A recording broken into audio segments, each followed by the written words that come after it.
Yesus menanggung sengsara. Pertanyaannya, sejak kapan Tuhan kita menanggung sengsara itu?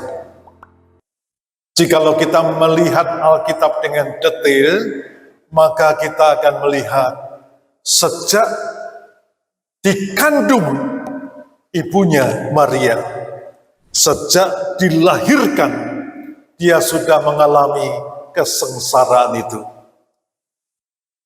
Yesus pernah berkata kepada muridnya, serigala punya liang, burung punya sarang, tetapi aku, anak manusia, tidak mempunyai tempat untuk membaringkan kepala.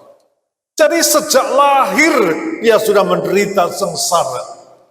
Tidak ada tempat yang mau terima dia, sehingga dia harus lahir di kandang domba.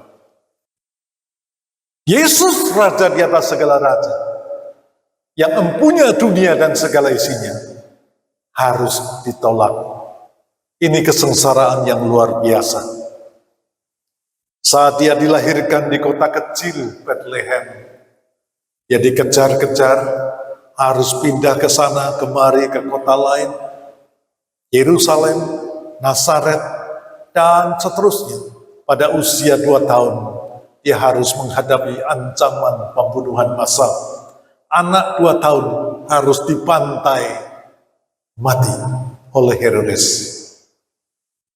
Saudara sekalian, hidupnya nggak nyaman, nggak enak. Lahirnya pun ditolak. Sehingga pada saat dia sudah mulai berkarya, ketika kota-kota tempat-tempat itu menolak dia, ada sebuah kota kecil yang bernama Kapernaum. Kalau kita pernah pergi ke sana, ke Israel, maka kita akan menemukan sebuah kalimat indah. Kapernaum, the town of Jesus. Kapernaum, kota Yesus. Disitulah Yesus diterima. Disitulah Yesus disambut dan banyak waktunya, konsentrasinya melakukan pelayanan di Kapernaum ini. Ketika hidup mulai berkarya, dia difitnah, dia dianiaya, dia harus menderita macam-macam penolakan. 33 tahun dia menyiapkan diri untuk korban bagi dunia ini. 3 tahun dia menyampaikan berita sukacita keselamatan kepada dunia ini. 30 keping perak dia dikhianati. 3 kilometer dia harus memikul salibnya. 3 kali Petrus harus menyangkali dia.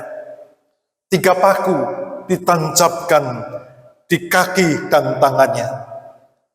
Darahnya tercurah untuk kita. Jam 3 sore dia mati. Bangkit pada hari ketiga. Dia hidup dalam 3 wujud sebagai Allah Bapa, Anak, dan Roh Kudus. Saudara sekalian, ini pengalaman pahit. Semua orang ingin menikmati hidup yang aman, nyaman, mudah, berlimpah. Tetapi itu tidak terjadi dengan Yesus. Adanya sengsara demi sengsara, derita demi derita. Dan itulah sebabnya dia sanggup menjadi penebus kita. Saudara sekalian, di atas Golgota ada salib di sana. Salib itu apa? Salib itu bagi musuh-musuhnya adalah akhir, ending dari kehidupan Yesus. Tapi ternyata salib adalah kekuatan Allah. Karena dengan salib, ia membenarkan kita yang salah. Dengan salib, ia menguduskan kita yang berdosa. Dengan salib, ia menebus kita dari segala pelanggaran kita. Dengan salib, ia menyelamatkan kita dari binasa kekal. No cross, no crown. Tidak ada salib, tidak ada mahkota. Kalau tidak ada salib, tidak ada mahkota, maka tidak akan ada keselamatan untuk kita. Dengan salib, neraka dirubah menjadi surga bagi kita. Oleh sebab itu, saudara sekalian yang dikasihi Tuhan, kita perlu belajar di mana klimaks puncak sengsara Yesus, yaitu di atas salib, di Bukit Golgota. Di waktu bersama-sama dengan dua penjahat di sebelah kiri dan kanannya, seorang penjahat berkata, katanya dia mau menyelamatkan orang lain. Coba selamatkan dirimu sendiri. Seorang lain penjahat berkata, kalau kita ini dihukum karena kesalahan pelanggaran kita, tapi dia nggak bersalah. Ada pembelaan dari seorang penjahat yang lain. Penjahat ini kemudian berkata dengan jujur, di momen-momen sempit, detik-detik akhir hidupnya, mau mati bareng. Dia berkata, Yesus, ingatlah akan aku apabila engkau datang sebagai Raja. Tuhan Yesus berkata apa? Hari ini juga engkau bersama dengan aku di dalam Firdaus. Saudara sekalian, 3 salib di Bukit Golgota itu mewakili seluruh umat manusia. Salib yang pertama, penjahat yang pertama, one was dying in sin. Seorang yang mati dalam dosa. Sudah mau mati kober-kobernya, sempat-sempatnya menghina, menghujat, membuat dosa lagi. Katanya mau menyelamatkan orang lain, coba selamatkan dirimu sendiri. One was dying in sin. Seorang yang mati dalam dosanya.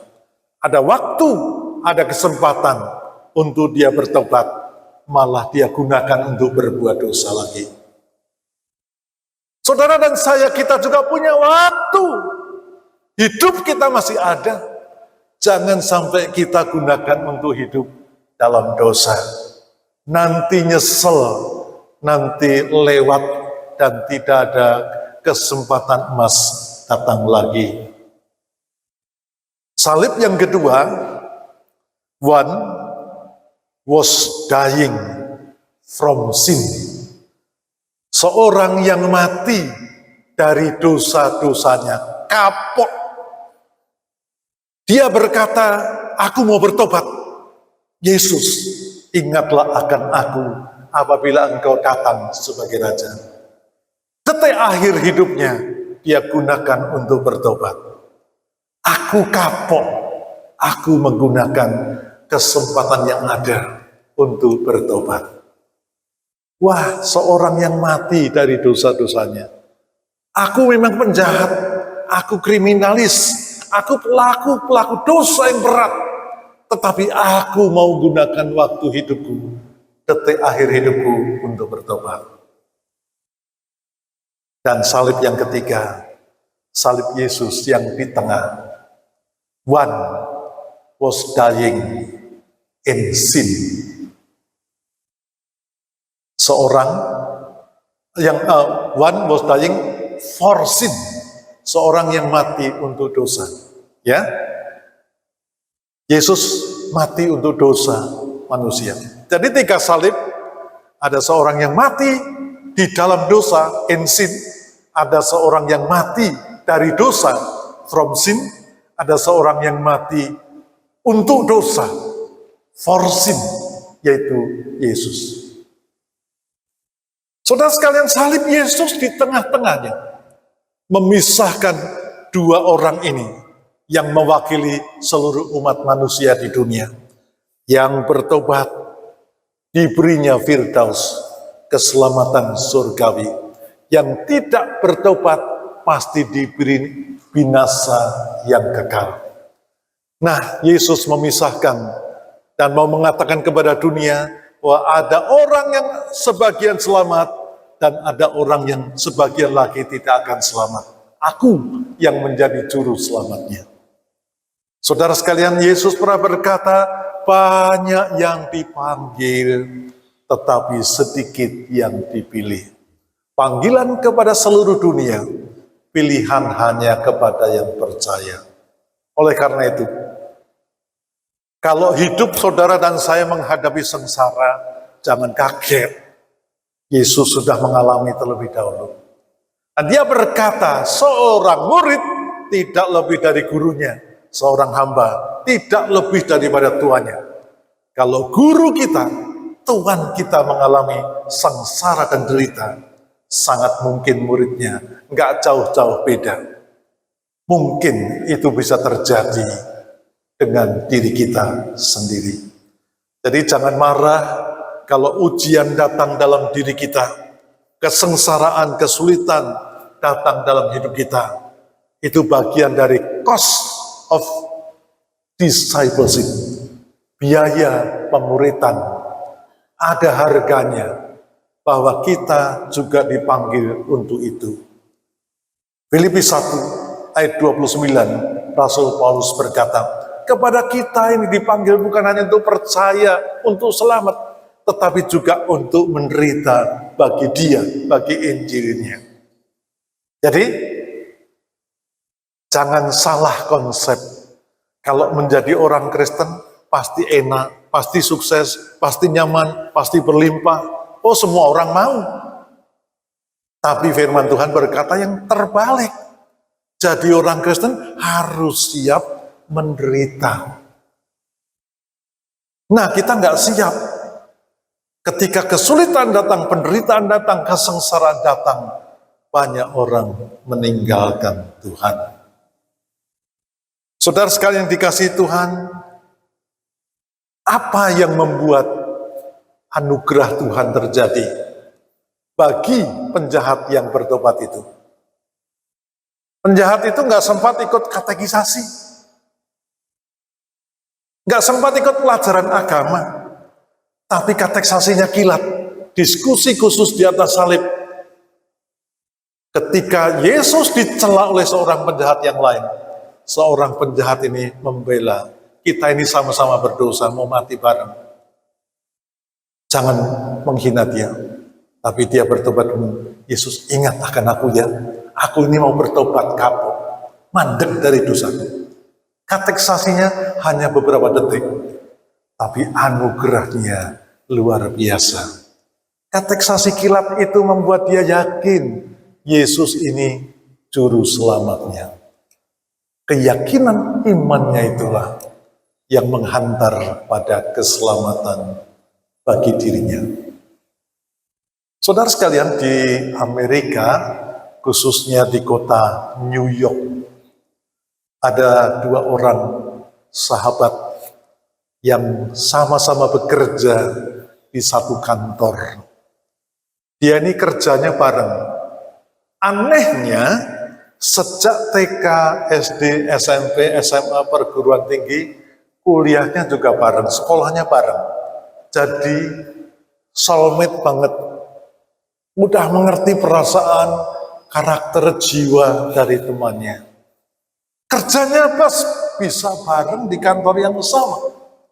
Nah, pada malam minggu itu dia pulang karena kerja lembur, capek sekali. Kepengen segera cepat pulang, ngebutlah dengan kendaraannya di highway ya, jalan bebas hambatan, sekenceng-kencengnya supaya bisa cepat sampai apartemen tempat tinggalnya. Pas sudah sampai, dia kaget. Apartemennya gelap gulita, mati kabeh lampunya. Wah, dia bilang, wah kita sengsara ya. Bagaimana kita biasa naik lift kan? Gak sampai semenit sudah sampai lantai atas. Kali ini dia bingung, lalu tanya ke satpam, Pak, kenapa gelap gulita? Oh, lampunya padam, gensetnya sudah lama gak dipanasin, jadi ini sedang diperbaikin.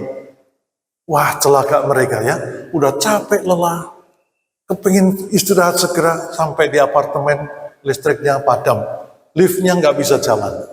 Maka mereka pergi ke kantin sambil bawa senter, mereka beli minuman ringan, makanan ringan, cemilan untuk jalan pelan-pelan menuju ke lantai 36. Ya, kalau biasanya nggak sampai bermenit-menit sudah sampai, kali ini selantai demi selantai harus dilalui. Bahkan sampai lantai 5 sudah, pahanya ini sudah merengkel, pegel. Lalu minum sebentar, makan makanan kecil, naik lagi, keret lagi temannya, menyemangati satu dengan yang lain. Sampai lantai 15, mereka sudah gak kuat. Wah, masih separuh langkah lagi. Waduh, gimana istirahat? Mereka sudah keringetan, bajunya, jasnya udah dibuka karena basah. Langsung naik lagi. Selantai demi selantai dinaiki, sampailah lantai 30, kurang 1 lantai lagi. Mereka sudah gak kuat, sudah menggeh-menggeh, napasnya sudah terengah-engah sekali. Temannya berkata, tanggung, tinggal 1 lantai lagi. Yuk, kita sampai. Saling mengangkat berjalan. Sampailah di depan pintu apartemennya. Maka mereka merogoh kantongnya. Kuncimu ada nggak di situ? Nggak ada. Coba di dompet atau di tas. Nggak ada. Mereka ingat-ingat. Aduh, celaka. Kunci kamar kita ketinggalan di dashboard mobil kita. Ini perjalanan melelahkan, menyepalkan. 31 lantai itu endingnya sebuah kegagalan. Gak bisa masuk kamar. Karena apa? Kuncinya ketinggalan. Saudara, kunci untuk engkau masuk ke dalam surga. Jangan tinggal di kamarmu. Jangan tinggal di mobilmu. Jangan tinggal di tasmu, di dompetmu. Kunci untuk membuka pintu kerajaan surga adalah imanmu. Oleh karena itu, 10 tahun, 20 tahun, 30 tahun, 60 tahun menjadi orang Kristen, belum garansi engkau masuk surga. Kalau kuncinya enggak engkau pegang dengan sungguh-sungguh. If you lost your property, you lost nothing. Jikalau engkau kehilangan propertimu, pabrikmu, tokomu, rumahmu, milikmu, hartamu, mobilmu, if you lost all, semuanya itu, jikalau engkau kehilangan semuanya, you lost nothing. Kau gak kehilangan apa-apa. Datang ke dunia gak sanggup, meninggalkan dunia juga gak pakai oleh-oleh sanggup, gak ada. If you lost your health, you lost something. Jikalau engkau kehilangan kesehatanmu, engkau kehilangan sesuatu. Makan gak enak, tidur gak nyenyak, melumah mengkurap sakit semuanya. If you lost your health, you lost something. Kalimat ketiga. If you lost your faith, you lost everything. Jikalau engkau kehilangan imanmu, engkau kehilangan segala-galanya, termasuk surga. Oleh karena itu, kesengsaraan yang Dia sudah jalani untuk menyelamatkan kita, kita jaga iman kita, jangan sampai hilang. Kehilangan duit bisa cari lagi. Kehilangan mobil bisa beli lagi. Kalau kehilangan imanmu, nggak ada yang jual lagi. Oleh karenanya, ingat Wahyu pasal 2 ayat 10 bagian B. Hendaklah engkau setia sampai mati, dan aku akan mengaruniakan mahkota surgawi kepadamu. Amin.